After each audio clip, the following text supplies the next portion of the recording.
tuturuan na natin maggupit si boss. Para paglaki, hindi panis ang hawakan. At hindi pala. Hindi naman. Gusto lang natin sa bata na to, matuto na ng diskarte sa buhay. Kumbaga nililis natin sa ibang, sa mga mahihirap ng trabaho.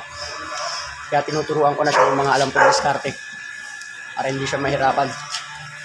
Ano man natin minamalit yung pagiging construction worker, hindi kaya kung ano man diyang trabaho. Eh syempre, ito yung alam kong trabaho. So ito yung alam kong pwedeng ituro sa kanya. Eh kung marunong ako mag-construction, ito na ituturo ko. Eh ang expert ko pag grooming, so dito tayo sa grooming. Saludo tayo sa lahat ng mga construction worker dyan, sa mga matitibay. Kahit na mainit, nandyan sila. So nagkataon lang na napunta tayo dito sa pag-bibit grooming. So pag-bibit grooming ang tinuturo natin kay boss. Kung wala, niya magsasalita. Pero ito lang ito may pagsasalita tayo na ano. Amo, kamusta rin? Tibay lang.